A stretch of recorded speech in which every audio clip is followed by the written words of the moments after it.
Je vais présenter rapidement Systématique pour ceux qui ne connaissent pas, et plus particulièrement le Hub DSAI. Je vais me présenter aussi. Je suis Kamel, coordinateur de la thématique Data Science et IA au sein de Systématique.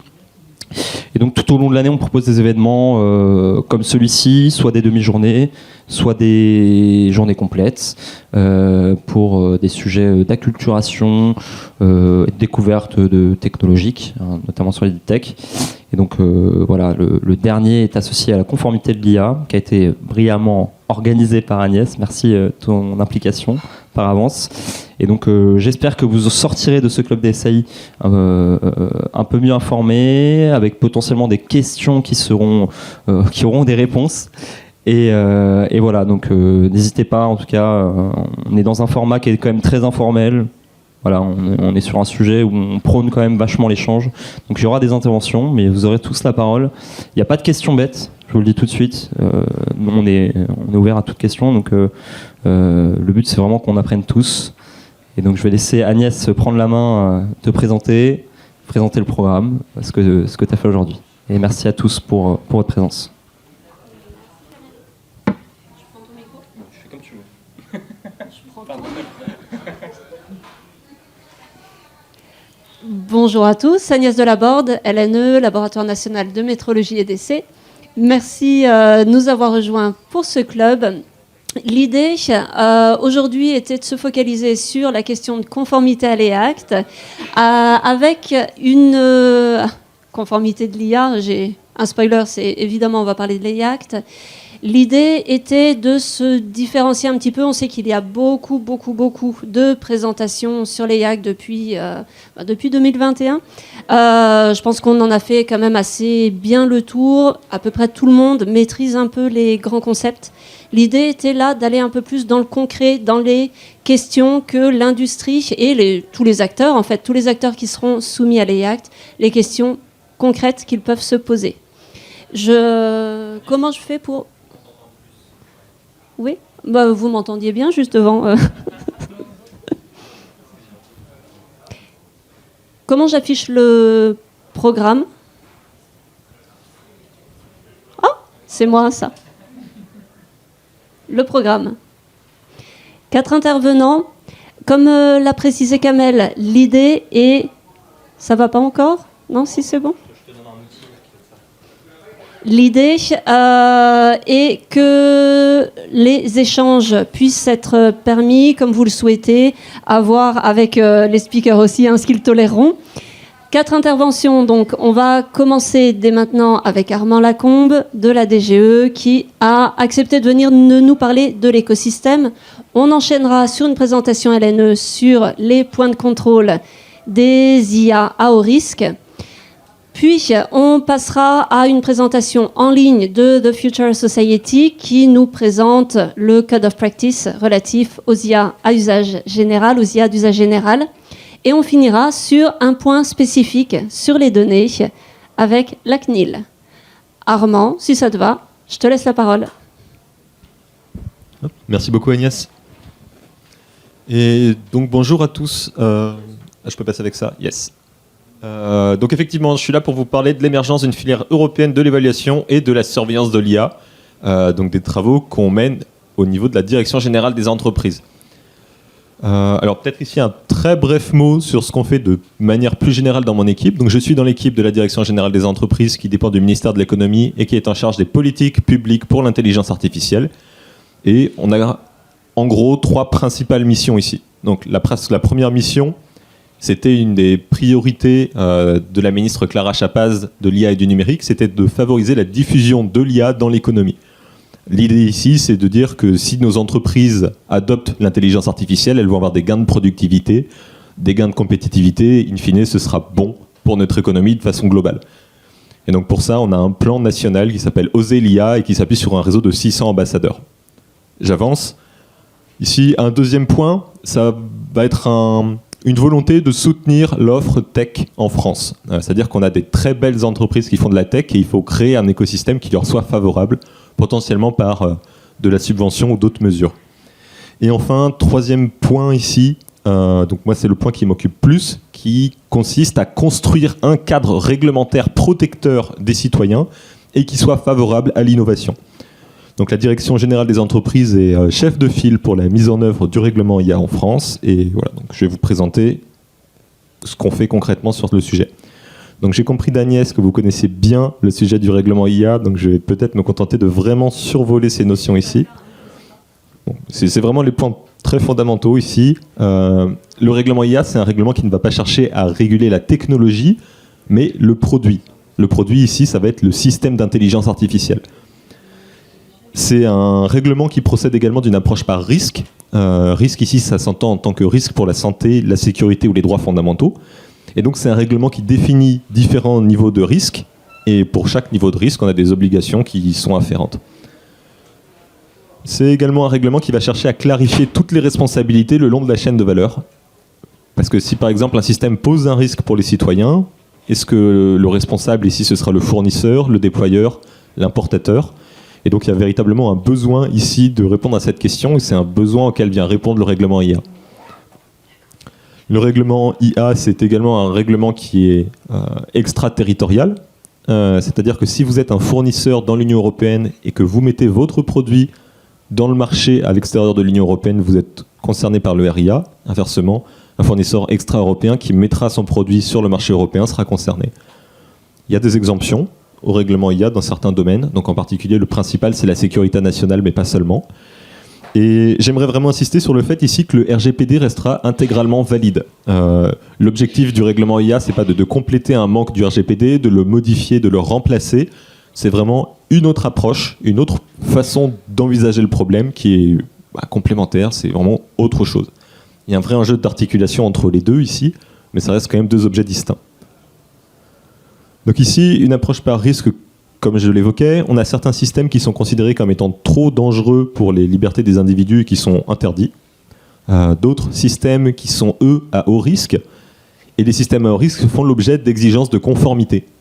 C'est-à-dire que si aujourd'hui vous voulez mettre sur le marché un dispositif médical, vous aurez des exigences de conformité, un marquage CE.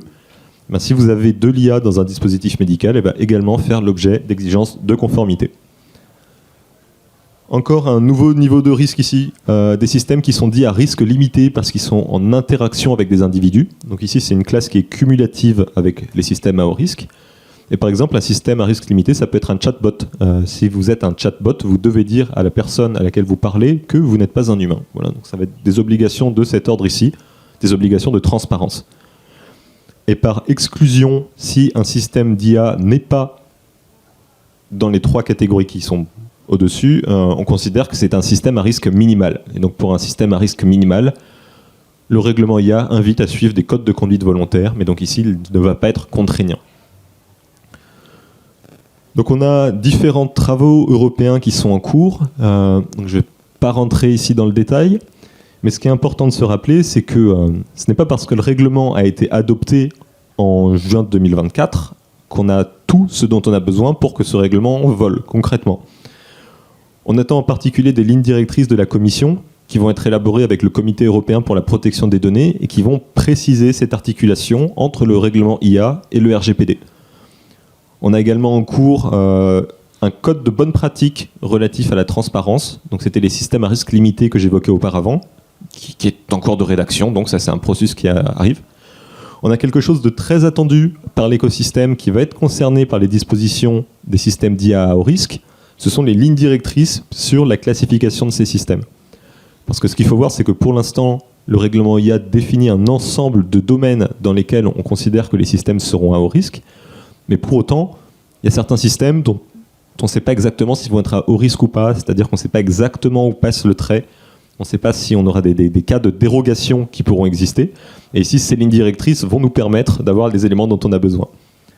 Et d'autres lignes directrices viendront plus tard pour compléter. Bref. Donc voilà, ça c'est les principaux points pour l'instant, mais ça s'inscrit dans un ensemble beaucoup plus vaste, où on attend encore beaucoup d'éléments de la part de la Commission. Et donc pour ces raisons ici, donc on est encore dans cette phase où le règlement IA continue à se mettre en place. Il y a encore toute une phase de négociation avec la Commission et les autres États membres de l'Union. Et donc nous, on est très impliqués ici pour porter des positions de l'écosystème français auprès de la Commission. Et peut-être un dernier point sur les travaux européens en cours, c'est important de se rappeler que la Commission a ouvert un AI Act Service Desk. Donc c'est quoi ? C'est une forme de guichet qui va donner des outils qui permettent de comprendre comment fonctionne le règlement IA, et qui va également donner la possibilité de soumettre des questions à une équipe d'experts rattachée à la commission. Donc ça va être externalisé, mais donc ici, l'idée c'est qu'on ait une sorte de numéro vert finalement pour caricaturer un peu la chose, qui va permettre d'avoir la sécurité juridique dont on a besoin au cas par cas. Un sujet assez chaud du moment, c'est le Digital Package, le paquet numérique européen. Donc concrètement ici, c'est un ensemble de textes, des textes qui vont permettre de modifier des textes existants. Et donc au sein de ce gros paquet européen, on a ce qu'on appelle un omnibus IA. Donc l'omnibus IA, c'est un règlement, et comme c'est un règlement, il peut venir modifier un règlement, et en particulier le règlement IA. Et une des principales dispositions ici dans cet omnibus IA, c'est ce dont on entend souvent parler, une proposition d'un mécanisme de stop the clock. Donc ici, c'est une proposition de la Commission de retarder l'entrée en vigueur des dispositions du règlement IA qui ne sont pas encore rentrées en vigueur. Donc ici, je ne vais pas rentrer dans le détail du mécanisme, mais ce qu'il faut retenir, c'est que la Commission propose de retarder toutes les dispositions relatives au système d'IA à haut risque de l'annexe 3 jusqu'au 2 décembre 2027 et toutes les dispositions de l'annexe 1 jusqu'au 2 août 2028. Donc il y a des conditions pour lesquelles ça pourrait arriver plus tôt, mais ça n'arrivera plus tôt que si on a tous les éléments dont on a besoin pour assurer la bonne mise en œuvre du règlement IA. Voilà, donc ça c'est la proposition de la Commission ici pour un mécanisme de stop the clock. Il y a d'autres mesures ici dans cet omnibus sur l'intelligence artificielle qui, elles, à la différence des premières, sont de vraies mesures de simplification. Donc ici, le règlement IA envisageait un ensemble d'allègements de la charge administrative pour les SMEs, et donc c'est un allègement qui serait étendu aux mid-caps. On a également des obligations déclaratives qui seraient simplifiées, de nouveaux outils pour évaluer et gérer les risques. On a également des simplifications des procédures pour les organismes notifiés. Là, concrètement, on a l'impression qu'on rentre vraiment dans la technique du règlement IA. C'est quelque chose qui est très techno, mais au fond, c'est des vraies mesures de simplification qui vont permettre de faciliter sa mise en œuvre. Et donc ça, c'est quand même des choses qui sont globalement attendues par les États membres. Et donc ici, alors peut-être un point, donc j'ai évoqué cet omnibus IA, mais donc c'est une proposition de la Commission européenne, et c'est pas parce que la Commission européenne propose un texte qu'il est adopté. Il va falloir passer par la procédure législative ordinaire qui permet de créer du droit européen. Et de ce qu'on comprend pour l'instant, ici vous voyez sur ce diagramme en demi-camembert à gauche, on n'a pas une majorité du Parlement européen qui sera en faveur du texte. Donc concrètement, c'est un texte qui va être globalement négocié. On sait d'où on part parce qu'on connaît la proposition de la Commission, mais on ne sait pas où on arrive. Et ici, si je vous mets toute la procédure législative ordinaire, on est là. Donc il nous reste encore de nombreux dédales. Voilà, donc c'est quelque chose qui va être appelé à évoluer. Et ici, un acteur important là-dedans, ça va être le Conseil de l'Union européenne, parce qu'au Conseil de l'Union européenne sont représentés les États membres, et donc la France fera des propositions pour modifier la proposition de la Commission ici. Donc c'est pas parce qu'on a une première proposition que c'est pas quelque chose qui peut être amené à évoluer. Voilà. Donc j'en viens au deuxième point de mon exposé ici, qui va porter sur la mise en œuvre du règlement IA au niveau national. Donc le gouvernement a proposé le schéma national de gouvernance. Donc l'idée ici, c'est qu'il y a un ensemble d'obligations qui sont créées par le règlement IA, et que derrière chaque obligation, il va falloir adosser des autorités qui vont permettre de garantir sa mise en œuvre. Donc c'est des autorités qui vont être dotées de pouvoirs de sanction. C'est des autorités de surveillance du marché. Ici encore, donc sans rentrer vraiment dans le détail point par point, il faut vraiment retenir qu'on a grosso modo 3 principales composantes. On a tout ce qui relève des pratiques interdites par le règlement IA, tout ce qui va relever des obligations de transparence, donc ça c'est les risques limités, et tout ce qui relève des systèmes d'IA à haut risque, donc soit de l'annexe 3 parce qu'ils ne sont pas encore couverts par une réglementation sectorielle, soit de l'annexe 1 parce qu'ils sont déjà couverts par une réglementation sectorielle. Donc cet exercice ici, il ne va pas consister à créer de nouvelles obligations du règlement IA, il consiste vraiment juste à pointer à chaque fois, devant chaque obligation, une autorité qui sera en charge du contrôle. Et la logique qui sous-tend vraiment ce raisonnement ici, c'est de dire que de manière générale, on a déjà des autorités qui existent et qu'on va chercher à s'appuyer sur les compétences et les vocations des autorités qui existent déjà. Donc je peux prendre des exemples ici. Si par exemple on prend une création de bases de données de reconnaissance faciale par scrapping non ciblé, ça, ce serait très attentatoire en termes de données personnelles. Et notre gendarme des données personnelles en France, c'est la CNIL. Donc ici, la CNIL est proposée pour être l'autorité qui va être en charge du contrôle de cette obligation. De la même façon, ici, si je prends une obligation qui dit qu'il va y avoir des obligations de transparence quand on génère des textes informatifs sur des questions d'intérêt public, l'autorité, ce sera l'ARCOM. Parce que l'ARCOM a quand même cette composante ici dans sa vocation de garantir la qualité de l'information. Si je peux continuer, par exemple, ici, on a des autorités, des secteurs qui sont déjà couverts par des autorités de surveillance du marché au titre de leur réglementation sectorielle. Et bien, s'il y a de l'IA dans le produit en question, on garde le même régulateur. Un exemple. Donc, par exemple, la Direction générale de la concurrence, de la consommation et de la répression des fraudes, c'est aujourd'hui la police des jouets. Donc, pour caricaturer un peu, ici, c'est elle qui va vérifier que les jouets sont bien conformes au règlement jouet. Et bien, s'il y a de l'intelligence artificielle dans un jouet, maintenant, la DGCCRF sera aussi en charge de ces vérifications. Autre élément là-haut, on a un tandem de coordination qui va impliquer la DGCCRF et la Direction générale des entreprises. Donc la Direction générale de la concurrence, de la consommation et de la répression des fraudes, elle va avoir un rôle de coordination opérationnelle. C'est-à-dire qu'ici, on a de nombreuses autorités qui ont des pratiques différentes, des modes de fonctionnement différents. Et pour pas qu'on ait une mise en œuvre fragmentée, il va vraiment falloir trouver les moyens de faire parler tout le monde, faire en sorte que tout le monde puisse avoir des bonnes pratiques, partager les bonnes pratiques, partager les contrôles. Bref, donc il y a ici un véritable travail de coordination à mener à ce niveau.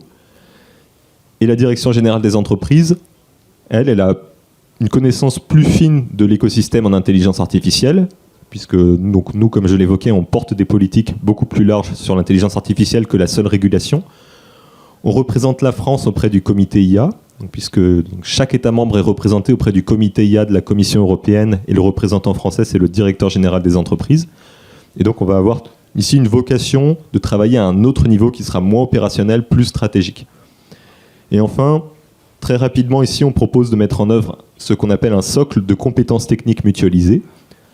L'idée est qu'on s'appuie sur deux services à compétences nationales qui sont l'Agence nationale de la sécurité des systèmes d'information, l'ANSSI, et le pôle d'expertise de la régulation du numérique, le PEREN. Des services qui existent déjà et qui ont une compétence en data science, en cyber. Et c'est-à-dire qu'en s'appuyant ici sur ces services dans lesquels on a des profils avec cette compétence, on va éviter d'avoir à internaliser la compétence data science IA au sein de chaque autorité de surveillance du marché. Donc on a des autorités de surveillance du marché qui sont loin des sujets de data science parce que ce n'est pas leur vocation. Comme par exemple ici la Direction générale de la prévention des risques qui, elle, va s'occuper par exemple des appareils de protection pour atmosphère explosive. Elles pourront s'appuyer sur la compétence de ce socle de compétences techniques mutualisées. Et je vais aller extrêmement vite pour la fin. Ici, dans la mesure où on a des autorités dont on va modifier les compétences, dont on va modifier les missions, il faut passer par la loi. Donc, c'est-à-dire que ce qu'il y avait avant, c'était une question d'organisation interne de l'État. L'État choisit de dire telle autorité va faire telle mission, telle autorité va faire telle autre mission. Mais si, par exemple, je veux modifier, donc pour prendre le même exemple, les compétences de la CNIL, les pouvoirs de la CNIL et lui créer un régime de sanctions pour le règlement IA, il faut que je modifie la loi informatique et liberté. Et si je veux modifier la loi informatique et liberté, il faut que je prenne une autre loi. Et donc voilà. On est en train d'utiliser un texte qui s'appelle le DADU. Le DADU, c'est un projet de loi qui porte diverses dispositions d'adaptation au droit de l'Union. Toute une procédure ici. C'est un texte qui permet de faire de l'adaptation et de la transposition du droit européen. Et donc en ce moment, la Direction générale des entreprises porte, donc avec ses partenaires dans les autres ministères, toutes les mesures qui vont permettre de modifier la loi d'une façon qui nous permette de mettre en œuvre le règlement IA. Et je vois que le temps file, du coup je vais passer là-dessus. Je pense que pour les entreprises, il est important de savoir si vous êtes fournisseur, déployeur ou ailleurs dans la chaîne de responsabilité. Il est important de savoir que si jamais vous êtes fournisseur, il y a un ensemble d'exigences pour les systèmes d'IA à haut risque, mais je pense que ça, les autres présentations permettront de rentrer plus dans le détail. Et peut-être pour finir, j'aimerais dire qu'on a d'autres travaux complémentaires, donc ce n'est pas parce qu'on est en train de mettre en place ce schéma de gouvernance que tout est fini. On a des dispositifs de soutien à l'innovation qu'on devra mettre en place ensuite. comme les bacs à sable réglementaires ou les essais en conditions réelles.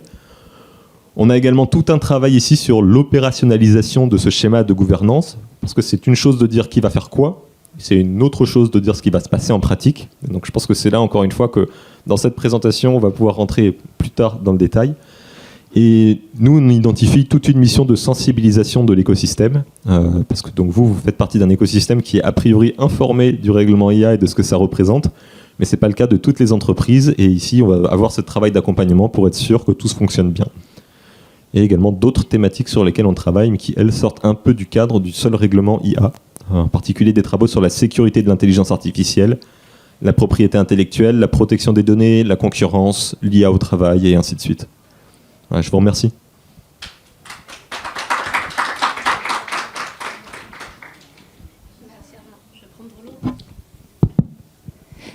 Merci beaucoup, Armand. Est-ce que vous avez des questions ?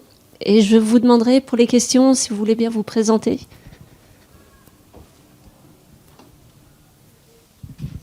Bonjour, Didier Moret, je suis au bureau exécutif du pôle systématique et je travaille avec l'IRT Systemix sur la promotion de plateformes logicielles d'IA de confiance. Je peux poser deux questions. En fait, j'ai vu écrit à un moment donné modification substantielle. De quoi parle-t-on en fait ? Ça doit être ici. Alors, modification substantielle, ici, c'est une notion qui est importante et qui porte sur la question de la responsabilité, de la place d'un acteur dans la chaîne de responsabilité. C'est-à-dire que si vous développez un système d'IA à haut risque, vous en êtes le fournisseur. Si ensuite, quelqu'un d'autre vient, récupère ce système d'IA à haut risque et le modifie légèrement, donc il n'est pas fournisseur, on peut considérer qu'il est encore déployeur. S'il le modifie trop, il devient fournisseur. Et donc, en fait, ici, la question, c'est de savoir qu'est-ce que légèrement, qu'est-ce que trop. C'est une notion que le règlement appelle la modification substantielle. Si on fait une modification substantielle, on devient fournisseur. Et qu'est-ce qu'une modification substantielle ? Ça peut être une modification qui vient modifier la destination du système. C'est-à-dire que si vous aviez un système qui auparavant servait au RH et que vous vous en servez pour l'éducation, là, vous êtes en train de modifier la destination. Ça, c'est une modification substantielle. Ou de la même façon, si vous êtes une modification qui est d'une telle ampleur qu'elle demande une nouvelle évaluation de la conformité, ça, c'est également une modification substantielle. Mais qu'en est-il si on réentraîne un modèle d'IA de santé, par exemple, pour adapter ce modèle à une population hospitalière différente de la population d'entraînement? Parce qu'aujourd'hui, ce qui se passe, c'est que beaucoup de modèles d'IA de santé sont entraînés sur des bases de données publiques américaines et qu'on n'a pas la représentativité des données par rapport aux patients français. Donc, il y a une nécessité de réentraîner et de réentraîner en fonction d'une population de référence qui aujourd'hui n'est pas connue. Hein. Donc, ça pose, à mon avis, pas mal de questions, mais on peut imaginer que dans la vie courante, certains acteurs, je ne sais pas si c'est des fournisseurs ou des déployeurs, vont être amenés à fine-tuner des modèles en fonction de telle et telle région, tel et tel hôpital, tel ou tel ARS, etc. Est-ce que ça, on sait déjà si ça sera de la modification substantielle ou pas ? Alors j'évoquais tous les travaux qu'on attendait de la part de la Commission, des travaux européens en cours, et donc ici vous voyez qu'au 2e ou 3e trimestre 2026, on attend des lignes directrices sur les modifications substantielles notamment. Donc c'est un document ici qui viendra clarifier la question et on espère qu'il arrive avant le 2 août 2026 puisqu'au 2 août 2026 entrent en vigueur les dispositions sur les systèmes d'IA à haut risque de l'annexe 3.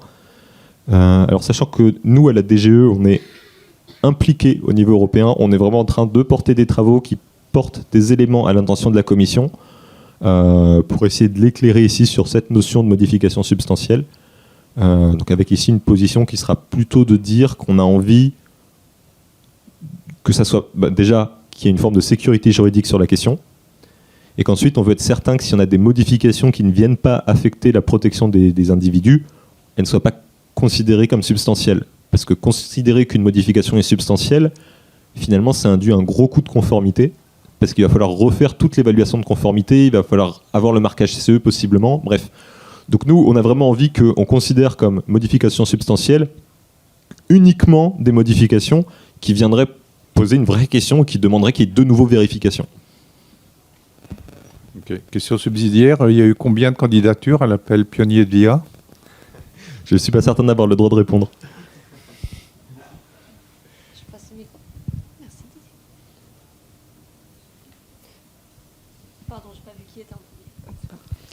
Bonjour, Émilie Sirvarien d'Orange. Moi j'ai une question en fait, parce qu'on est à la journée open source, il y a des exceptions, enfin il y a des obligations pour les modèles d'IA à usage général et il y a des exceptions justement pour les modèles open source, mais il y a aussi des obligations en fait, notamment de transparence sur les données d'entraînement, sur les contenus d'entraînement et sur la gestion de la propriété intellectuelle. Et du coup, est-ce que vous êtes aussi au contact de l'écosystème open source? Est-ce que vous allez accompagner un peu justement qui respectent ces obligations? En même temps, c'est un enjeu. Je ne sais pas comment on peut faire avec des acteurs open source pour les obliger à être conformes.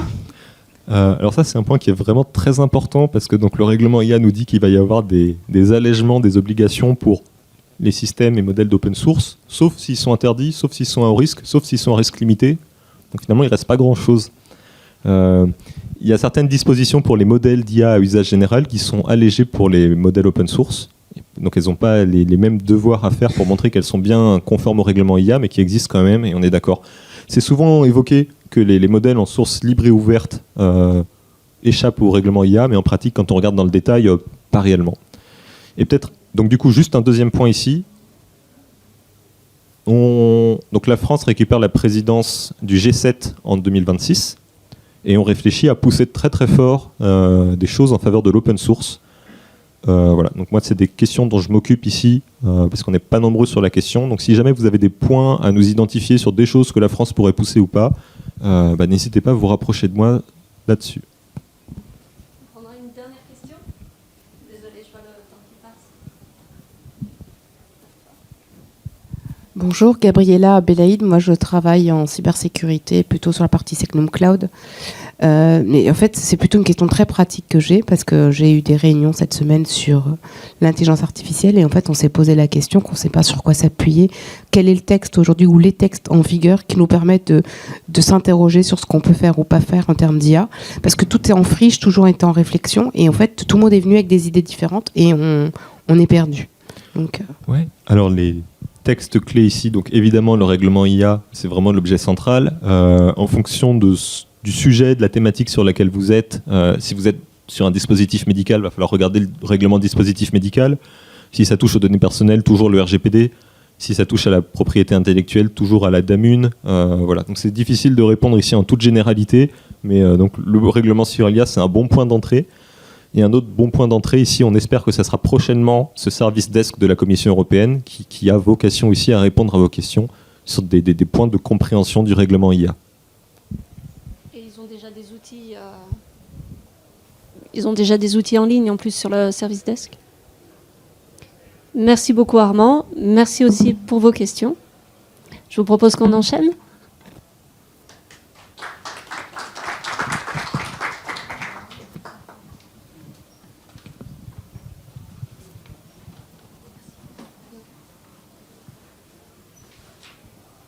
On passe à Jérôme-Alexis Chevalier du LNE. Je pense que tu es juste après. Ouais. Je te laisse la parole. Allons-y. Merci Agnès pour l'introduction. Bonjour à tous. Merci aussi aux organisateurs de m'avoir invité pour vous présenter des éléments sur la mise en œuvre concrète des exigences de l'AI Act pour les IA à haut risque. Donc d'abord, je voudrais faire le lien entre le LNE, l'IA et la régulation de l'IA. Donc le LNE, c'est un établissement public à caractère industriel et commercial. Il est rattaché au ministère chargé de l'industrie.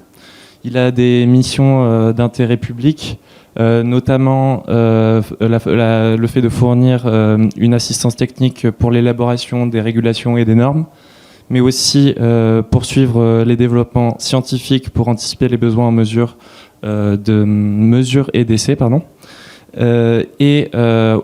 au niveau des métiers, le LNE, en plus de son organisme, le fait que ce soit un organisme de recherche, il a 4 corps de métiers, donc des métiers liés à la métrologie, liés aux essais, à la certification et à la formation. Et en 2008, le LNE a lancé son activité d'évaluation de l'IA avec une demande de la DGA qui concernait l'évaluation de systèmes de traitement automatique du langage. Et donc le LNE a diversifié ses applications, les applications qu'il était capable d'évaluer. Et aujourd'hui, les départements d'évaluation de l'IA reposent sur le laboratoire d'évaluation de l'IA qui s'appelle l'EIA en cours. Et il y a 4 briques sur ce LEIA. Il y a le LEIA Action qui permet de faire des essais physiques, le LEIA Simulation qui permet de faire des essais virtuels, le LEIA Immersion qui fait des essais physiques et des essais virtuels, et le LEIA Évaluation qui permet de faire des essais sur base de données. Souvent, ces essais sont motivés par un besoin un besoin de régulation, la nécessité d'être en conformité avec une régulation, et notamment il y a le règlement européen IA, donc l'AI Act, dont Armand vous a parlé juste avant. Donc en bref, le but du règlement est d'améliorer le fonctionnement du marché intérieur tout en limitant le risque et en garantissant les droits fondamentaux. Il a une approche fondée sur le risque, avec 4 niveaux de risque. Donc nous, on va s'intéresser au système d'IA à haut risque. Et pour ces systèmes d'IA à haut risque, on a une entrée en vigueur progressive en août 2026, modulo l'information que Armand vous avez partagée sur l'Omnibus, pour les IA de l'annexe 3 et en août 2027 pour les IA de l'annexe 1. Mais je reviendrai un peu plus en détail. Donc là, je vais vous présenter pour le reste de la présentation un parcours pour la mise en œuvre des exigences de l'AI Act pour les IA à haut risque. Donc, point préliminaire, la qualification du système. Ensuite, le fait de connaître les exigences. Ensuite, le fait de connaître les normes harmonisées et leur portée. Et ensuite, appliquer les exigences et les normes et évaluer notre application. Donc, premièrement, comment on fait pour qualifier un système en système d'IA ? On va regarder déjà l'article 3, le point numéro 1. Donc on a une définition, et puis après, vu que la définition est au niveau, disons, on peut s'appuyer sur les lignes directrices de la Commission qui précisent donc la définition du système d'intelligence artificielle. Donc ces lignes nous proposent 7 critères. Le système est automatisé, il a une certaine autonomie, il a une capacité d'adaptation, il a certains types d'objectifs, une capacité d'inférence, des types de sorties et une capacité à interagir avec l'environnement. Et du coup, dans ces lignes directrices, on nous dit plutôt que les points les plus importants, c'est le fait que le système soit automatisé, donc fondé sur le calcul et le fonctionnement de machines, et le fait que le système ait une capacité d'inférence. On apprend aussi que certains systèmes ne sont pas des systèmes d'IA, typiquement les systèmes pour améliorer l'optimisation mathématique, pour le traitement des les systèmes de base pour le traitement des données, les systèmes fondés sur l'heuristique classique, entre guillemets, et les systèmes de prédiction simple. Donc, admettons qu'on a qualifié notre système en système d'IA. Maintenant, on va se demander si c'est un système d'IA à haut risque. Pour ça, on regarde l'article 6 qui nous propose 2 façons d'être qualifié haut risque. La première possibilité pour être qualifié haut risque, possibilité. C'est pas vraiment une possibilité, mais donc si l'IA peut être à haut risque, si il est réglementé via régulé via une réglementation qui est citée dans l'annexe 1, et qu'en plus le produit est soumis à une évaluation de conformité. Donc si on a ces 2 aspects, alors on est sur une IA à haut risque type annexe 1. Et la deuxième possibilité, c'est si on est dans un domaine spécifique, et le domaine listé dans l'annexe 3, alors on est à haut risque, avec certaines dérogations possibles. Donc, on a qualifié notre système de système d'IA à haut risque. Maintenant, on regarde les exigences principales pour les systèmes à haut risque. Donc, il y a 8 articles qui ressortent dans l'AI Act. L'article 9, système de gestion des risques. 10, données et gouvernance des données. 11, documentation technique. 12, enregistrement des événements. 13, transparence et fourniture d'informations aux déployeurs. 14 contrôle humain, 15 exactitude, robustesse et cybersécurité, et 17 système de gestion de la qualité. Donc je vais pas aller dans chaque article, mais si on regarde l'article 15, j'ai relevé un exemple de point clé. Donc c'est le point numéro 1 de l'article. On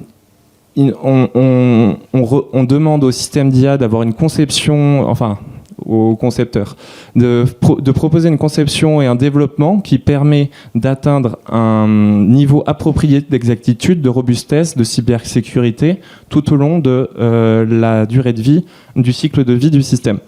Donc finalement, on a une exigence qui est relativement haut niveau et on a besoin de spécifications techniques pour pouvoir appliquer ces exigences. Et donc ces spécifications techniques, elles peuvent se trouver dans des normes, et plus particulièrement les normes harmonisées, qui ont, selon l'article 40, une capacité particulière, c'est-à-dire que les normes harmonisées, si elles sont publiées au journal officiel de l'Union européenne, elles donnent présomption de conformité. Donc c'est la manière la plus simple, en tout cas ça constitue un moyen concret de répondre aux exigences et d'atteindre la conformité. Donc les normes sont harmonisées à partir du fait, à partir du moment où c'est la commission qui en fait la demande. Et donc la commission en mai 2023, elle a fait une demande de normalisation sur 10 thèmes qui correspondent quasiment parfaitement aux thèmes aux exigences qui sont portées sur les IA au risque. Donc gestion du risque, transparence, robustesse, gouvernance et qualité des jeux de données, supervision humaine, cybersécurité, tenue des registres, exactitude, gestion de la qualité et évaluation de la conformité. Donc actuellement, il y a 7 normes qui sont en développement avec différents niveaux d'avancement. Certaines normes sont en train d'être élaborées de manière préliminaire avec voilà, donc il y a 2 normes qui sont en travaux préliminaires. Ensuite, on a quelques normes qui sont en train d'être discutées en comité de normalisation. Et enfin, on a une norme qui est déjà soumise à enquête publique, donc disponible. Il s'agit de la norme qui est liée à l'article 17, système de gestion de la qualité. Voilà, donc ça nous fait déjà quelques spécifications techniques, mais c'est soumis à enquête publique, ça n'est pas terminé. Il reste encore quelques étapes avant de publier une telle norme.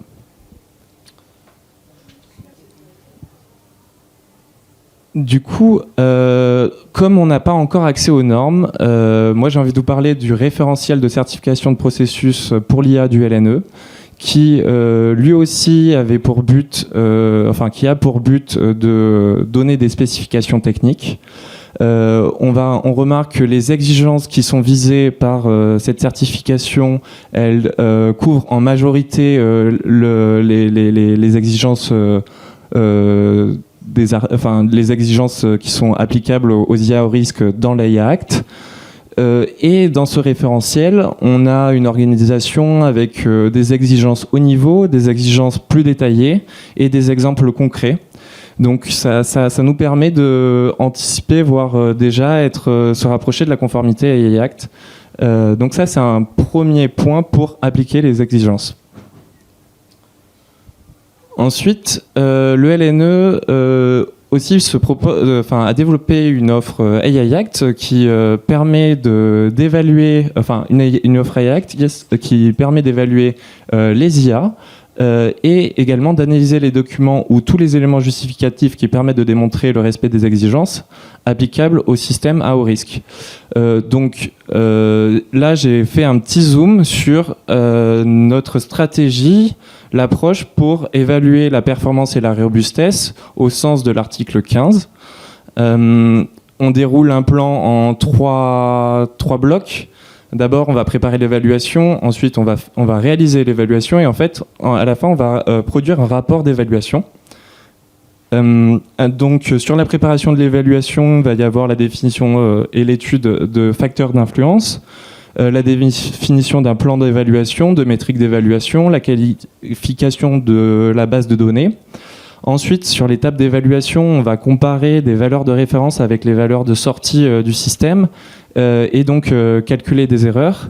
Et pour la production du rapport, on regarde comment se répartissent les erreurs, on analyse les erreurs et on est capable de comprendre, d'en savoir plus sur la performance et la robustesse au sens de l'article 15.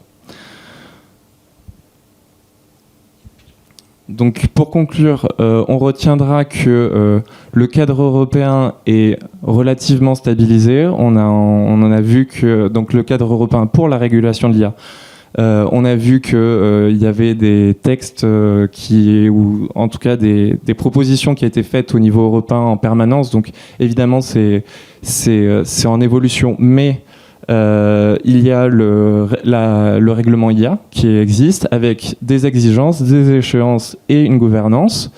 On voit que donc l'application Basically, important to know is that the general purpose AI section was introduced quite late in the AI drafting process. So, yeah, there was a lot of talk about high risk AI and so on, but then there wasn't much time basically to really outline in depth what general purpose AI should be about. The rules were not defined yet. Instead, it was making a reference to the code of practice as basically a guideline that should be drawn up afterwards as a compliance tool for general purpose AI and general purpose AI for systemic risk providers. That then enables guidance and also less scrutiny for the IOPS. And yeah, that was also a process then where we have been involved in basically drawing up this code of practice. And yeah, it was developed through multi-stakeholder drafting process. There were over 1,000 participants across industry, academia, and civil society organizations. And the whole drafting process was taking 9 months in total. Currently, I think up to date should be that 28 providers have signed the code, including all leading US providers, apart from Meta. And the code of practice was basically divided into 3 distinct chapters. On the one hand, transparency obligations, and also copyright obligations, which both are important for all general purpose AI models. And then also general purpose AI with systemic risk obligations, which come on top and which are the safety and security framework. To notice that we mainly focus on the most capable models, so general purpose AI with systemic risk. It does also mainly analyze the safety and security framework. And yeah, we will also talk mainly about this point, therefore, in the following. Yeah, so when are these rules for general purpose AI going to kick in? So the draft was published by the European Commission in July 2025. 1 month later, private enforcement was happening. Basically, this doesn't mean that officially the rules basically kick in. However, the code of practice establishes kind of a standard of care for DeFi governance. So in some cases, let's say there's a court proceeding, then it can still matter maybe in some liability cases, like let's say a serious incident happens for some models, and then it can be used as part of the evidence in court proceeding, for example. However, the official rules only kick in through public enforcement by the IOPS in August 2026 next year, and then like the IOPS can actually take the actions of like monitor the models of the market, request additional documentation, conduct independent model evaluations on the models, and also even order mitigation measures such as like recalling a model completely from the European market. And yeah, of course, also like significant fines can be done as well if there's no compliance with the code of practice. It can be up to 3% of the global turnover of the company, or 15 million euros, whatever's higher. And there are also fines for like providing misleading information. Yeah, but now we're going to take a little look on how the code actually looks like. So the structure of the code is basically like that. It builds on traditional risk management frameworks from other industries, and it is applied across the whole model lifecycle, so like from the first development stages until and after model placement in the market. It involves identifying, assessing, and mitigating systemic risk, and additionally on top also some organizational requirements. So, for example, providers have to instantiate a risk officer in the company, and also some other ones. And it's also important to set clear thresholds for acceptable systemic risk, the red lines, that's another obligation, and then to see if the risk actually cross these thresholds or not.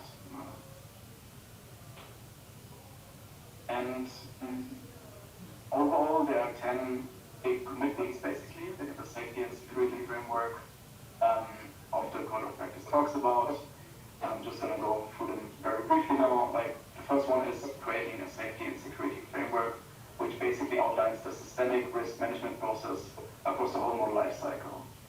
Then each provider also has to identify a model's systemic risk. This has to be done by looking both at specified systemic risks, there's some which are pre-specified in the Code of Practice, such as loss of control, for example, but also additional ones that are model-specific, more like creative assessment of like which additional risks basically come on top. Then once these risks are identified, they also need to be analyzed by providers, and this will be done through gathering evidence, for example, conducting model validations, which is a big part, but also like some other measures.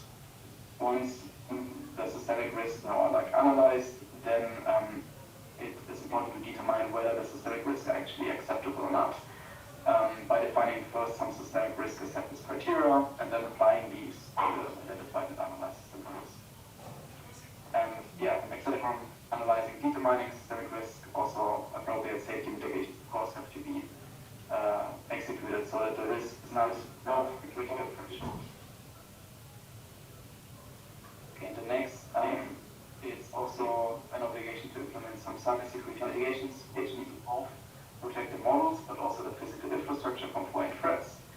And then for each specific model that the provider is publishing, one also needs to create a model report, so to say, which before the market placement, which explains the whole process of risk management, the measures that were taken beforehand, during the process, and afterwards, and so on. It's also an obligation to allocate systemic risk responsibilities across all levels of the organization. For example, like instantiating a risk officer, to also monitor and report serious incidents that happen and possible measures to address them across the model lifecycle, and reporting both of these to the office. And last but not least, it's also an obligation to provide additional documentation to the office whenever requested. And optionally, when needed, some of this can also be published transparently to the public. We have a little deep dive on model evaluations, but I think I'm a bit short on time, so I think I will leave this for the Q&A right now and hand over to you, Amin, to go to the next point about implications for downstream providers potentially. Yes, maybe just like for the audience, that we have both something on the logic of internal model evaluations, how this has to happen, what's the focus of those evaluations, what are the risks that should be considered, as well as about the role of external model evaluations. So if that sounds interesting to anyone from the audience, happy for you guys to ask, say we can go back to those. But yeah, Jonathan said, it seems desirable to leave some time in the end for questions. I don't know, like I guess you can later tell us how much time we should have before handing over to the next person. But if we stick to like the initial timeline of like 4:30, then we've only got those 7 minutes. Let's continue with implications for downstream providers. And if we have 10 minutes later for the Q&A, we can come back to this. So in this regard, only brought two quite high-level points. One is about this question of when do these GPI obligations transfer downstream. That is something that has been subject of quite heated debate, because there's a requirement that could be some transfer of those requirements at the model level to the downstream provider who uses that model in some application. There was some heated debate, because I guess the least liked scenario would be some startup takes a model, fine-tunes it for their specific use case, and suddenly they become a GPI or GPSR provider with all those obligations. The wording in the IAC is this happens when there's a significant change in the model's generality, capabilities, or systemic risk.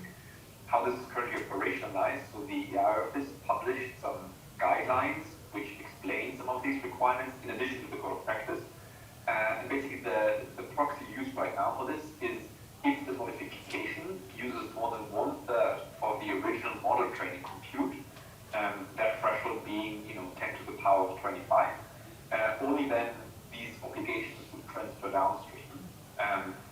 Sounds a bit abstract, but basically if you just look at the amount of compute that would entail for fine-tuning, as of now, all people we talk to, it sounds very, very, very unlikely, even for very large industrial use cases, and I know this from Siemens or from Bosch in Germany. Even they said they never use this much compute for fine-tuning, so I don't think we will have many of these transfer cases happening at the moment. However, again, if you would cross this threshold, that would mean that the G by G plus R obligation are translated to you, depending whether it's like 1/3 of 10 to the power of 23, or if you do rounded 1/3 of 10 to the power of 25, then either the transparency and copyright obligation are transferred, or also in addition the safety and security chapter obligations would be transferred. Otherwise, only the AI system obligations apply. And lastly, we have been doing some work on AI agents, and I think it fits well here because it's this concept which is at the intersection of models and systems, right? So if you look at the technical definition of an agent, it is typically a general purpose AI model integrated with scaffolding. So agents on their own are basically systems, but they also use a GPAD model at its core, right? So what this essentially means is that in some sense we have the model obligation applying. In that context, it basically means that the provider of the model needs to foresee the use of agents using the model. This is required in the code of practice. You need to anticipate uses of your model in certain systems and then assess and mitigate the risks you identify. So this is some responsibility for a model provider like OpenAI to foresee the risks from integration of the model in AI agents. And it also means that if we regulate agents as systems, the real question becomes if they are high-risk systems, and we also do a lot more research on that, which I cut short here, but there probably are a few cases where agents are also high-risk systems, then all those high-risk system obligations would also apply to this agent. Good. Here's a report we wrote around governing our agents under the UI Act, and we do this applicability analysis I just discussed, as well as a very granular overview of how different requirements from the high-risk systems would apply to agents, what that would mean specifically to the requirements. It would be great for you guys to check that out if that sounds interesting. And with that, we would open the question and discussion section.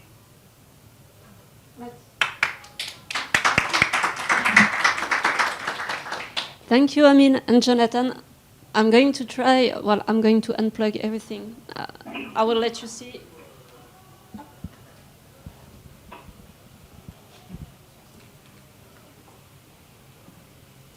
Sorry, I'm doing my best, okay? Everything is going to fall on the floor, otherwise.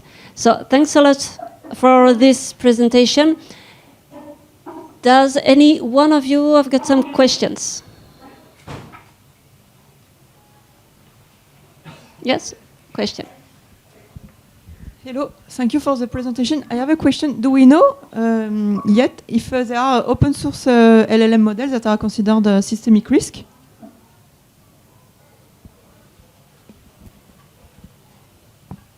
Agnes, could you just repeat the question? I'm going to ask. My question is, do we know yet if there are open source LLM models that are considered as GPI systemic risk with systemic risk?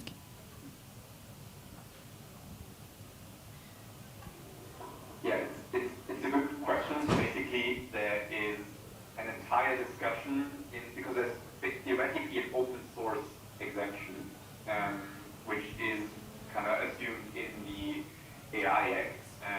But then there's a lot of heated debate whether models like Meta's models, right, whether Llama, for instance, truly is an open source model or not, or like DeepSeek actually being an open source model.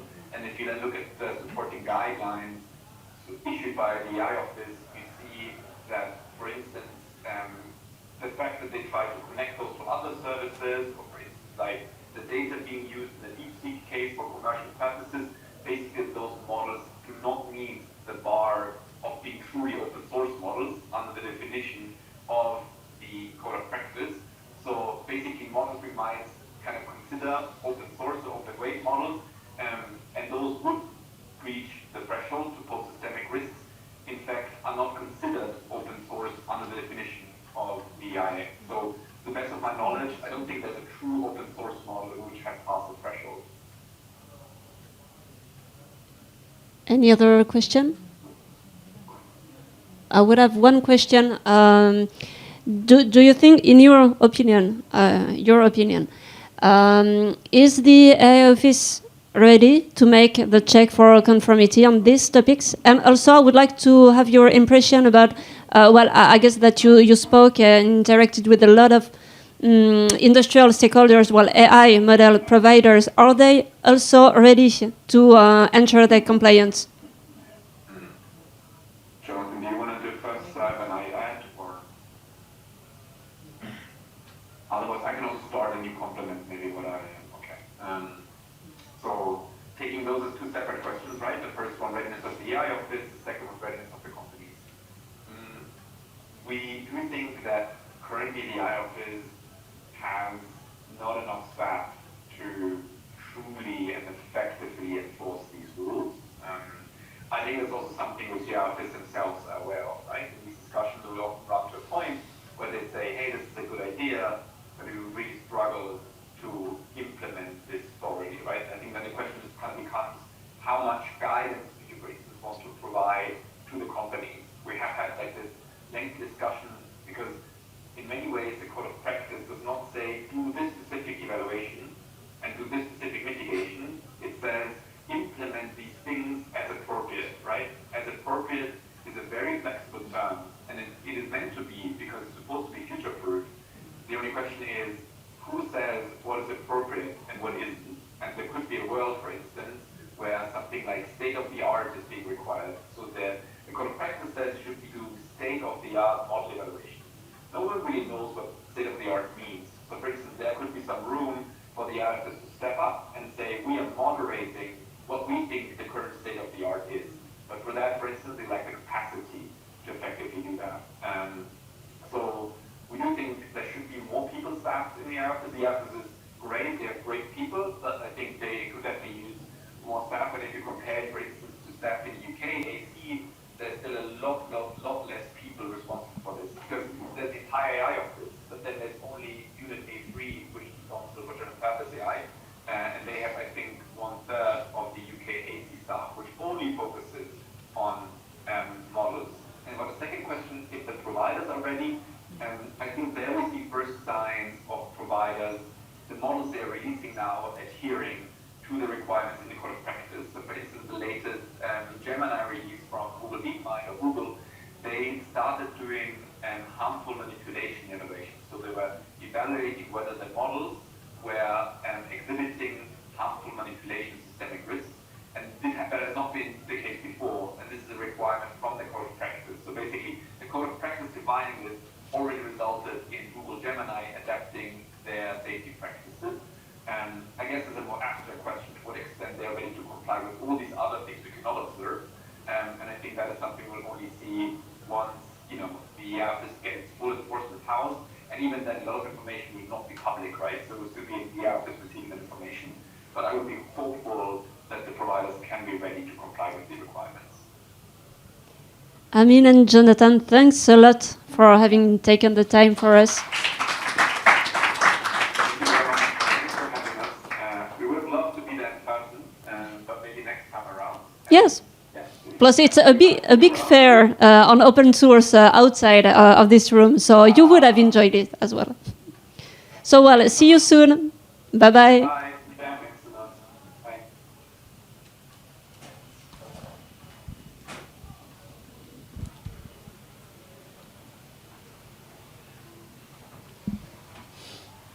On repasse en français pour le dernier épisode.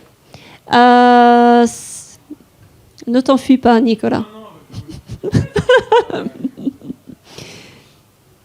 Nous passons à l'intervention de Nicolas Bercouk de la CNIL sur le sujet des données. Personnel uniquement.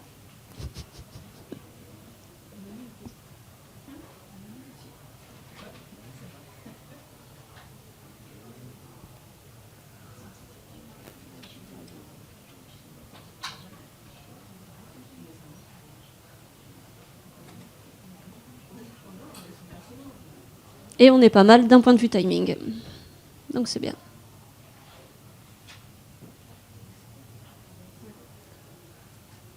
Mince. tout casser.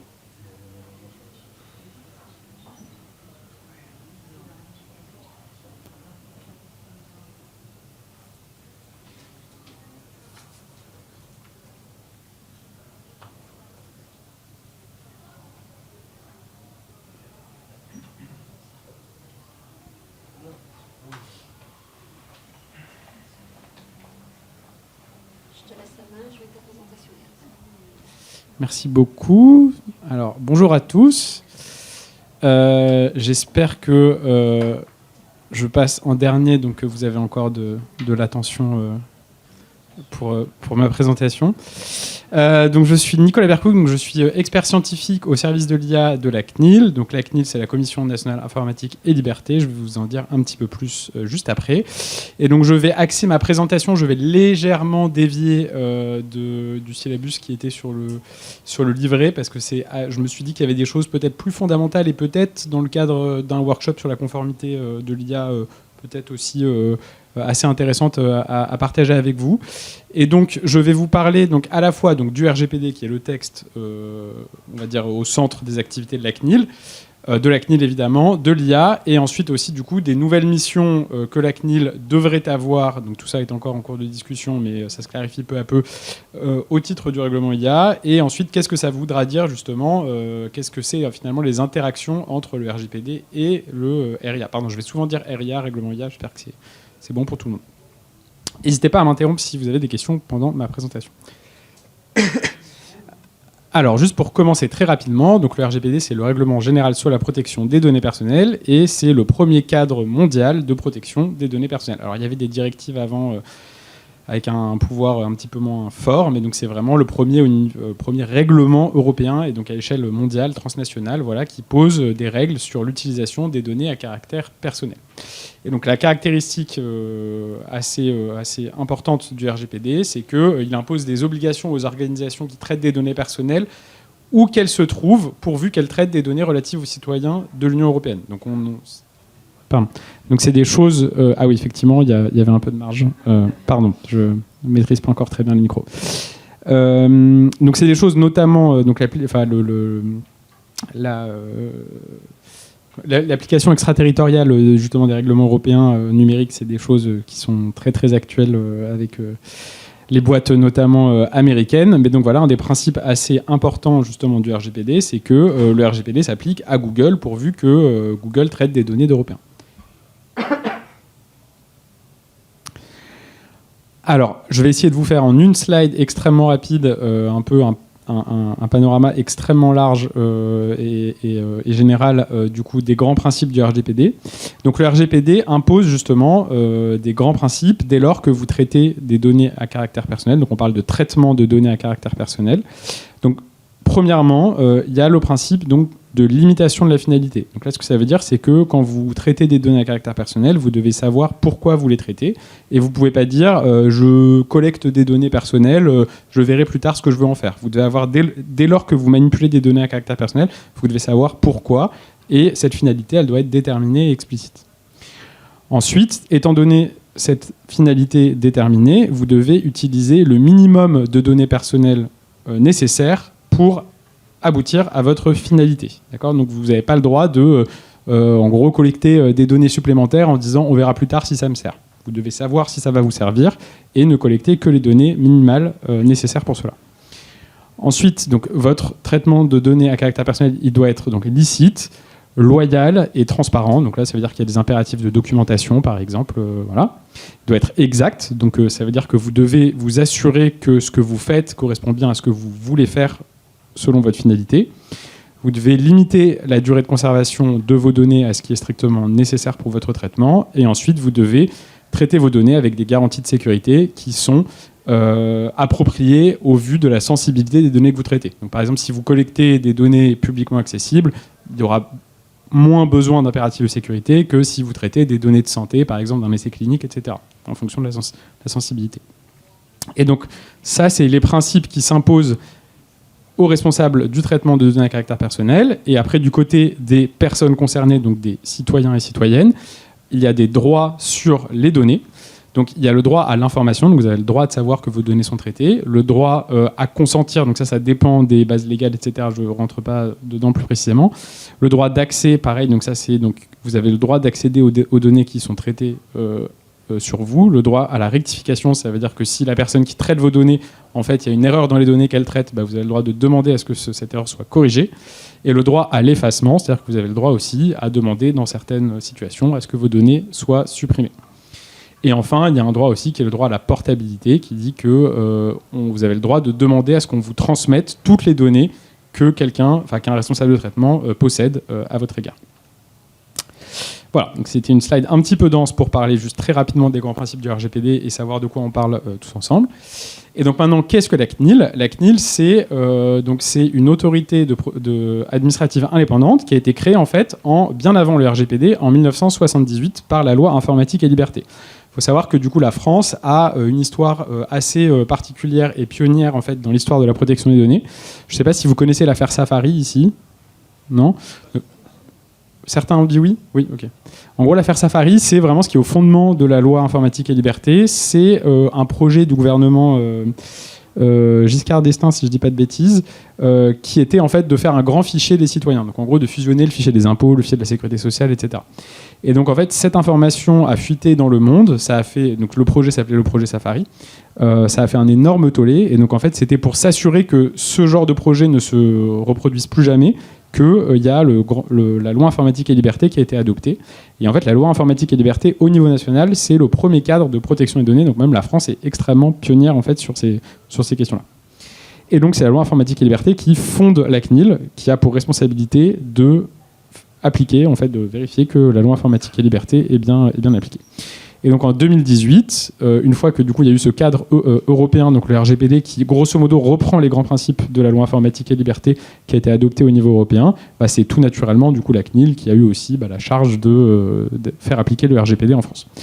Donc la CNIL, voilà, c'est devenu donc c'est l'autorité responsable de faire appliquer à la fois le RGPD et la loi Informatique et Liberté, plus quelques bouts d'autres règlements, je ne rentre pas dans les détails.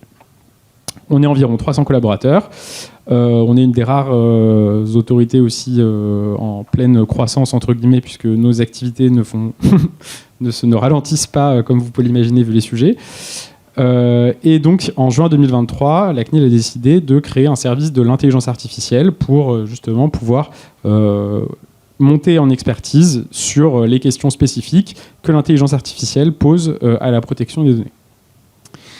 Donc les missions de la CNIL, il y en a 4 principales. Bon, après, c'est des grandes phrases. Donc informer les personnes et protéger leurs droits, accompagner la conformité et conseiller. Donc ça veut vraiment dire qu'on a vraiment, on passe beaucoup de temps à discuter avec les acteurs de plein d'écosystèmes, etc., pour vraiment ne pas être un peu en prise avec les pratiques concrètes des entreprises, des organisations, des administrations. Contrôler et sanctionner. Donc bien sûr, la CNIL a un pouvoir de sanction dont vous avez peut-être entendu parler. Il y a eu quelques grosses amendes qui ont été mises cette année. Et ensuite, d'anticiper et d'innover. Donc là, l'idée, c'est justement un peu aussi une des missions du service. C'est donc de se tenir au courant et informer des évolutions scientifiques et techniques pour rester un peu en prise avec ce qui se passe. Je vais aussi un petit peu vite. Ça va. Donc voilà, le service a été créé, on est maintenant 6, 7 bientôt, et donc aussi une des particularités du service, c'est que il y a une vraie interdisciplinarité, donc on est 2 docteurs en IA, une docteure en sciences cognitives, un ingénieur en IA et 2 juristes, enfin 1 et bientôt 2 juristes experts en protection des données. Voilà. Bon, là c'était pour la présentation un petit peu générale. Maintenant, alors je vais le dire de façon très très générale pour vous présenter un peu le contenu. Et ensuite peut-être qu'on échangera, ce sera peut-être plus sympa à bâton rompu. Vous me poserez vos questions si vous en avez, s'il y a des points que vous voulez sur lesquels j'aille un peu plus en focus. Donc il y a un enjeu assez important qui est que en fait le RGPD, donc un des principes d'écriture du RGPD, c'est d'être neutre technologiquement. C'est-à-dire que le RGPD ne parle jamais d'une technologie en particulier, il parle de traitement de données à caractère personnel, et ça peut être autant une collecte de données, vraiment vous imaginez une collecte statistique très claire, c'est des lignes dans un tableau, etc., que quelque chose de beaucoup plus abstrait et compliqué comme l'entraînement d'un grand modèle de langage. Et donc en fait, il se trouve que du coup les grands principes du RGPD en fait, ont besoin d'être interprétés à la lumière du développement de l'IA et plus particulièrement en plus de l'IA générative. C'est-à-dire que par exemple, si vous vous rappelez ce dont je vous ai parlé, qu'est-ce que ça peut vouloir dire le principe de minimisation dès lors qu'on entraîne un grand modèle de langage sur tout Internet ? Qu'est-ce que ça peut vouloir dire le principe de finalité dès lors qu'on développe un modèle de langage à vocation générale, un modèle d'IA à usage général, alors que justement le principe de finalité est censé imposer qu'on détermine une finalité spécifique. Et donc c'est précisément pour répondre à ces grandes questions que du coup la CNIL a fait donc, ce qu'on appelle nous les fiches IA, donc on devrait leur trouver un meilleur nom parce que c'est un peu triste comme nom, qui sont en fait du contenu assez fourni. Il y en a maintenant 13. Elle porte chance, c'est pour ça. Sur justement des grandes questions d'interprétation des principes du RGPD au développement de l'IA. Donc pour vous faire un petit vadémécum, mais on va pas toutes les passer en revue parce que ce serait impossible. Voilà. Donc par exemple, comment définir une finalité pour le développement d'un système IA génératif, comment s'assurer du principe de minimisation dans le développement d'une IA, comment s'assurer... voilà. Alors, bon, il y a le côté de la base légale que je ne vous ai pas évoqué, qui est très juridique, mais qui est une question très importante aussi de savoir quelle est la base légale qu'on peut mobiliser quand on développe un système d'IA. Voilà, bon... Je ne rentre pas dans les détails de tous, mais s'il y a des questions plus spécifiques qui vous intéressent, je vous propose plutôt de laisser du temps dans l'échange ensuite. Mais donc voilà, donc il y a vraiment eu une production quand même assez quand même substantielle de doctrine juridique qui vise vraiment à donner un peu de l'accompagnement et de la sécurité juridique aux acteurs de l'IA. Donc on a concentré notre travail initialement sur la phase du développement. Donc là, c'est vraiment les grandes étapes, à peu près toutes les grandes étapes, selon nous, du développement d'un système d'IA qui sont à peu près traitées d'un point de vue doctrinal. Pour le déploiement, l'approche qu'on prend est plus sectorielle. C'est-à-dire qu'en fait, on va publier, il y a déjà un guide normalement sur IA au travail qui a été publié. On va plutôt faire des approches sectorielles pour le déploiement en identifiant les risques dans chaque grand secteur, etc. Voilà. Et on a aussi, en anticipation un peu du RIA, parce qu'on avait beaucoup de questions, fait une foire aux questions, donc qui là n'est pas c'est plus des bonnes pratiques qu'on recommande, c'est pas sur un fondement légal, mais comme il fallait un petit peu, en attendant la mise en œuvre du RIA, etc., selon nous, donner quand même des recommandations de bonnes pratiques à l'écosystème. On a aussi fait une foire aux questions qui sont un peu... Voilà, si vous êtes un peu intéressé à ça, vous n'allez rien apprendre de particulier dedans, mais c'est quand même pour faire passer un peu les messages des bonnes pratiques, de comment ne pas prendre trop de risques quand on déploie un système d'IA générative, notamment dans un cadre professionnel. Alors, donc maintenant, ce qui se passe, c'est que comme la plupart des systèmes d'IA traitent des données à caractère personnel, donc par exemple, tous ceux auxquels vous penseriez d'IA générative sont entraînés sur des données à caractère personnel et sont amenés à en traiter dans la phase d'utilisation, il est évident que du coup, le RGPD s'applique à ces systèmes d'IA, enfin, à ceux-là. Maintenant, du coup, certains de ces systèmes seront à haut risque selon le règlement IA, et donc en fait, on se retrouve dans une situation en fait, où il y a un tableau à 4 entrées, qui est qu'en fait, il y a les 4 grandes possibilités finalement auxquelles on va être confronté, qui est que... Ah oui, alors pardon, excusez-moi, je me suis emmêlé un peu les pinceaux. Un premier principe que je voulais rappeler, c'est que donc, le règlement IA s'applique sans préjudice du RGPD. Donc ça, ce que ça veut dire, c'est que le règlement IA n'a pas vocation à dire des choses sur le terrain du RGPD, et quand un système d'IA rentre dans le champ d'application du RGPD et du règlement IA, ce système doit respecter les deux règlements. Voilà. Donc il y a des systèmes qui ne sont soumis que à l'un, que à l'autre, à aucun, et il y a des systèmes qui sont soumis aux deux. Ce sera le cas notamment de la plupart des systèmes qui sont à l'annexe 3, donc les systèmes à haut risque qui sont sur des marchés actuellement non régulés du règlement IA. Notamment, on peut penser au système d'IA dans le domaine DRH, dans le domaine de l'administration de la justice, dans le domaine de l'éducation, etc. Donc c'est des systèmes qui évidemment vont traiter des données à caractère personnel et qui sont classifiés comme à haut risque dans le règlement IA. Et donc maintenant, ce qu'il faut se dire, c'est que finalement, qu'est-ce qu'on peut dire à cette intersection-là, justement, entre le règlement IA et le RGPD ? Alors déjà, il y a énormément de synergie dans les principes du règlement IA et ceux du RGPD, ce qui est plutôt une bonne nouvelle. Voilà. Et donc déjà, nous, on a vraiment un message assez fort qu'on veut faire passer, qui est que se mettre en conformité déjà avec le RGPD quand c'est un système qui traite des données à caractère personnel permet déjà de faire une grosse partie du chemin envers la conformité vers le règlement IA. Ensuite, le règlement IA, il permet de résoudre certaines tensions qui existent justement dans l'application du RGPD à l'IA. Par exemple, le RGPD va dire, grosso modo, il est illégal de traiter des données à caractère personnel pour produire une discrimination. Néanmoins, le RGPD va aussi dire qu'il est interdit de traiter des données sensibles, donc en sous-jacent, des données qui ont trait aux catégories, aux critères de discrimination. Et donc, il y a beaucoup de gens qui nous disent, du coup, en fait, comment est-ce qu'on fait pour s'assurer qu'on ne discrimine pas si on ne peut pas mesurer la discrimination ? Et donc là, justement, le règlement IA, ça fait partie un peu des grosses quand même, innovations du règlement. Il n'y a pas que la tech qui innove, il y a aussi la Commission européenne qui innove. Et donc, en gros, le règlement IA permet, dans certains cas, quand c'est justifié, de traiter des données sensibles pour justement mesurer des biais potentiellement discriminatoires de systèmes d'IA. Et donc ça, c'était quelque chose qui jusqu'ici était très difficile à faire dans le cadre du RGPD, justement, et donc ça a posé un peu des problèmes au niveau juridique. Le règlement IA aussi instaure un nouveau cadre qui est que va y avoir des bacs à sable réglementaires, donc ça c'est vraiment très très nouveau, qui est que en fait on va pouvoir sortir du champ d'application du règlement IA, mais sous la surveillance d'une autorité.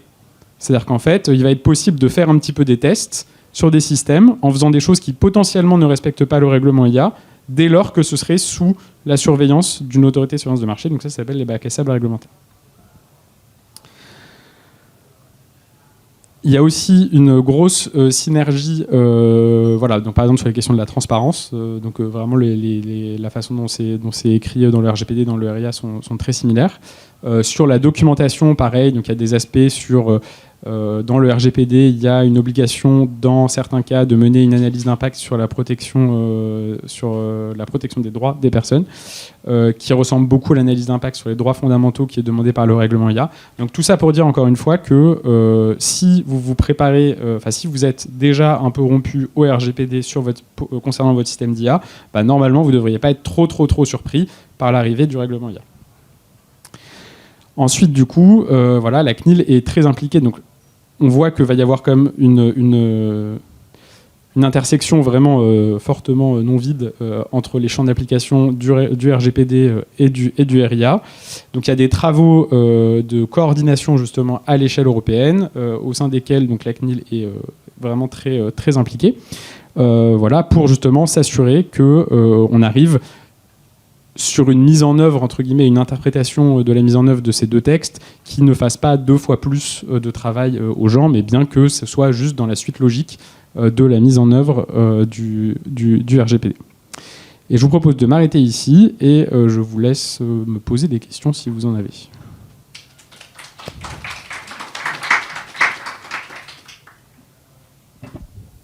Merci beaucoup, Nicolas. Y a-t-il des questions ?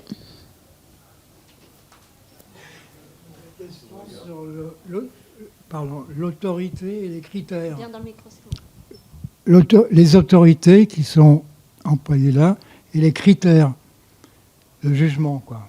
Pardon, excusez-moi. C'est quoi, t'entends pas ou tu comprends J'ai pas pas entendu, oui, j'ai pas entendu. Je me pose des questions sur l'autorité. Oui. Quelle est cette autorité ? Comment est-ce qu'elle est je sais pas, est-ce qu'elle est élue ? Et les critères qui sont définis pour que cette autorité puisse juger les uns les autres et les comportements des uns et des autres. Alors, c'est pas les comportements, c'est les systèmes d'IA, qui sont mesurés. Mais donc là, du coup, c'est des autorités de surveillance de marché qui sont choisies par les États. Donc en fait, il y a le règlement au niveau européen. Le règlement impose à chaque État de choisir un schéma d'application du texte. Et là, du coup, le schéma, il est en train d'être discuté à l'échelle française en ce moment, d'application pour dire tel type de système, c'est telle administration qui va le surveiller. Donc par exemple, il est discuté, c'est pas encore acté par le Parlement, mais il est discuté à l'heure actuelle, par exemple, que la CNIL surveille les systèmes d'IA appliqués au domaine de l'éducation. parce que c'est des systèmes qui traitent des données à caractère personnel et que du coup ça paraît assez logique que ce soit l'autorité de protection des données qui surveille ces systèmes-là. Et donc c'est des discussions, c'est une décision qui est parlementaire en fait, au final, à l'échelle nationale. Et qui est-ce qui parlementaire? Qui est-ce qui parlemente? Qui est-ce qui parlemente? Le Parlement. Le Parlement? Oui. Est-ce qu'il y a d'autres questions? Oui. Merci. Vous avez évoqué une possibilité nouvelle de traitement de données sensibles. Donc on peut penser aux données ethniques en matière d'IA de santé, par exemple. Est-ce que vous avez connaissance d'autorisations qui ont déjà été données pour traiter ce type de données, qui effectivement, si elles sont ignorées, peuvent aboutir à des traitements préjudiciables pour certaines catégories de population, pour certains segments de population? Alors, je ne suis pas du tout expert du droit de la santé. Voilà, qui est un droit très spécifique, notamment dans le cadre des données personnelles. Je n'en ai pas entendu parler. Il faut savoir que déjà, en fait, l'étendue de cette exception. Donc déjà, le règlement IA sur les systèmes à haut risque n'est pas encore en application. A priori, ce sera soit en août, soit il y a un stop de clock, donc potentiellement dans 1 an plus tard. Donc déjà, on parle d'un texte qui n'est pas encore appliqué, enfin dont les impératifs ne sont pas encore appliqués. Et donc cette exception-là, en fait, l'interprétation précise justement de son périmètre, elle est encore en discussion au niveau de la Commission européenne, etc. Donc je ne peux pas vous répondre là-dessus. Bonjour, merci pour la présentation. Moi, j'ai une question sur les omnibus qui ont été annoncés par la Commission européenne. J'imagine que vous avez lu qu'il y a pas mal de modifications du GDPR qui sont proposées. Il y a aussi des modifications de l'AIA qui peuvent impacter le GDPR parce que, par exemple, il y a une nouvelle finalité. Il y a la possibilité de traiter justement des données sensibles pour évaluer les biais, pas seulement sur les hauts risques, sur tous les systèmes, par exemple. Donc moi, j'aimerais bien savoir un peu votre avis par rapport à ces modifications. Il y a eu quand même beaucoup de débats sur le fait que ça affaiblit le RGPD. Est-ce que la CNIL aussi a, un rôle, va agir pour donner son avis et influencer dans un sens ou dans l'autre? Alors complètement, mais c'est pas du tout, comme vous pouvez l'imaginer, c'est des questions qui sont au niveau institutionnel assez longue pour construire la vie consolidée de l'institution de la CNIL. Donc évidemment que là, il n'y avait pas plus tard que ce matin, il y avait une grosse réunion avec pas mal de gens juste pour justement se mettre d'accord sur ce qu'on allait pousser comme position. Après, on est encore en train d'en discuter. Donc ça, je ne peux pas en faire part. Je peux me permettre? C'était juste pour compléter la question, si je peux me permettre. Est-ce que, là, vous avez abordé la question du bac à sable. Est-ce que vous pouvez peut-être préciser justement quelles sont les conditions, les environnements et les règles associées quand on est par exemple une entreprise et qu'on veut peut-être, pour favoriser certains projets d'innovation, se mettre dans ce type de configuration? Est-ce que c'est très compliqué? Alors ça, il me semble que ça va être à la discrétion des autorités de surveillance de marché. Donc en fait, en fonction de votre marché, du marché sur lequel vous êtes pour votre système d'IA, je pense que l'organisation de ces bacs à sable sera, je crois, à la discrétion des autorités de surveillance de marché. Donc ça risque de dépendre aussi de à quel point vous avez une autorité qui est disponible, qui souhaite vraiment investir ce dispositif, etc. Mais comme on l'a vu dans le schéma de gouvernance EACT, la CNIL va être autorité de surveillance du marché sur beaucoup de sujets. Donc ça veut dire... Alors c'est pas fait. C'est la proposition de la DGE au Parlement. On les appelle dans tous les cas. On fera passer le numéro de Nicolas juste après. Votre question tient toujours? Bonjour, Philippe Béaski. Moi, je suis juste un citoyen. J'ai beaucoup entendu parler d'extraterritorialité de tous ces règlements. Je suis un fournisseur déployeur implanté en dehors de l'Europe. Qu'est-ce que l'Europe peut faire pour m'obliger à respecter ces règlements en dehors de me donner une amende que je payerai ou que je ne payerai pas? Ça, après, c'est des questions. C'est des questions qui sont presque géopolitiques. À quel point on va remonter. Ça, c'est pas moi qui peux vous donner la réponse. C'est qu'il y a. Comment? Vous n'avez pas d'indication? C'est pas moi qui prends ces décisions là, non. Ça c'est le fait de, comme vous le dites, mettre la sanction. C'est une décision d'une autorité de protection des données. Après, le fait d'aller enforce de façon extraterritoriale, si vous refusez de payer la sanction, là c'est du droit international, etc. Donc ça, j'avoue, À votre connaissance, est-ce qu'il est prévu de couper les accès à des services qui ne respecteraient pas les réglementations, techniquement, c'est des choses qu'on sait faire. Je pense que Orange a des capacités. Mais alors, ça fait pas partie des pouvoirs. Ça fait pas partie des pouvoirs du. Il me semble pas que ça fasse partie des pouvoirs du RGPD de couper des services. C'est de mettre des amendes, mais c'est pas de couper les services.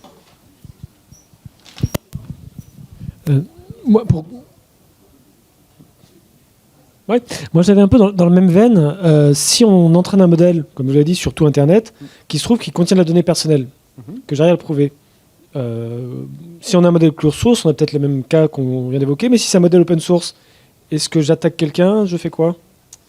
Alors c'est une très bonne question. Donc ça soulève en fait donc il y a une fiche. Bah oui, excusez-moi, j'ai pas lu toutes les fiches. Pas de souci. C'est juste pour vous donner le pointeur. Donc les fiches sont disponibles sur le site de la CNIL. Donc c'est la fiche 13, la dernière. Donc sur le statut des modèles. Donc en gros nous c'est ce qu'on appelle. Enfin c'est la question que vous soulevez, c'est la question du statut des modèles. C'est au titre du RGPD. Donc c'est de caractériser le fait que oui ou non un modèle rentre dans le champ d'application du RGPD, c'est-à-dire qu'on peut le qualifier comme contenant des données personnelles. Si c'est le cas, effectivement, du coup, le RGPD trouve à s'appliquer. Pour l'instant, c'est des questions, encore une fois, qui sont doctrinalement extrêmement compliquées. Il n'y a aucune jurisprudence dessus. Donc on en discute. Enfin, j'ai pas de réponse extrêmement satisfaisante à apporter. On en discute vraiment beaucoup en interne et c'est une question qui est très difficile sur à la fois le fait que quand on met nous, on a plutôt tendance à dire qu'on soutient les initiatives open source et que du coup, on préfère, on n'a pas envie d'interdire totalement et de dire que toute pratique open source liée à l'IA générative est nécessairement contraire au RGPD, etc. Néanmoins, c'est sûr que, par exemple, il y a besoin de s'assurer qu'on met en place de l'information des personnes, l'exercice des droits, etc. Et c'est sûr que tel que l'écosystème de l'IA open source s'est structuré actuellement, c'est un peu compliqué, quoi. Et donc c'est des questions qui sont compliquées. Ouais, du coup, peut-être encore plus dans exactement la même veine. Craft, nous, on utilise des modèles open source, donc je vais exposer une API. Est-ce que du coup, c'est moi qui ai porté la responsabilité d'exposer des données personnelles? Alors, vous posez la question sur la fiche 14. Ouais, c'est bon. Qui n'a pas été publié encore. Non, alors ça, voilà. Donc, alors ça, c'est une question du coup de qualification en fait de votre rôle en tant que responsable de traitement ou non, justement quand vous traitez les données dans les modèles. Et là encore, c'est des travaux vraiment qu'on mène et on a conscience que c'est extrêmement important pour l'écosystème. Mais il faut savoir que vraiment à l'échelle européenne, il n'y a strictement aucune jurisprudence sur la question. Donc nous, en fait, l'enjeu, c'est qu'on a conscience que ça met les acteurs dans une posture d'insécurité juridique, mais en même temps, on ne peut pas produire de la doctrine qui ne soit pas suffisamment robuste et qui après se fasse défaire à l'échelle de la Cour de justice européenne. Donc vraiment, croyez-moi, on travaille dessus en interne, mais c'est dur de produire quelque chose qui soit à la fois suffisamment clair pour vous être utile et en même temps qui ne nous fasse pas prendre des risques juridiques au niveau européen, quoi. Moi, je crois que tu voulais reprendre le micro pour conclure. On arrive à la fin du créneau pour ne pas retenir qui que ce soit. Nicolas, merci beaucoup. À nouveau, des applaudissements, s'il vous plaît. Merci. Merci beaucoup. Voilà, qui conclut? Tu veux faire le mot de la fin? Oui, fais le mot de la fin. Merci Agnès. Merci pour l'organisation. Merci Nicolas pour l'intervention. Merci beaucoup. Pour conclure, moi j'ai pas grand chose à conclure sur la partie conformité de l'IA, à part que c'est très important, autant en tant que citoyen qu'entreprise. Et il y a encore beaucoup de boulot à faire au niveau entreprise surtout sur ce sujet, en espérant qu'elle ne tarde pas trop à le faire, comme beaucoup. Voilà. Merci de votre présence. J'espère que ça vous a intéressé, que vous avez appris des choses. En tout cas, c'est le but de ces clubs DSAI. Voilà.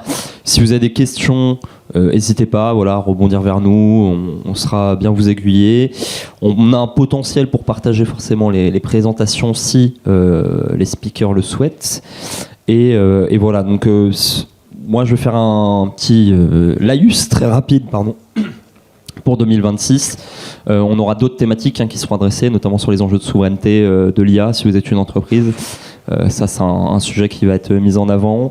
On en a déjà parlé aussi sur la partie frugalité, donc peut-être un sujet sur l'éco-conception des modèles d'intelligence artificielle. Parce que si vous êtes une entreprise, l'IAG ne répond pas à tous vos besoins, loin de là. Il y a d'autres modèles qui peuvent le faire. Et donc voilà, on aura l'occasion en tout cas de vous proposer d'autres choses. Donc si ça vous intéresse, n'hésitez pas à venir me voir, j'ai plein de choses à vous dire. Il y aura encore 4 clubs DSAI en 2026. une journée complète dédiée à l'IA et purement peut-être techno cette fois-ci. Et voilà, et des ateliers qui seront là. En tout cas, merci d'être resté jusqu'à la fin. Et puis, je vous dis à bientôt. Merci à vous.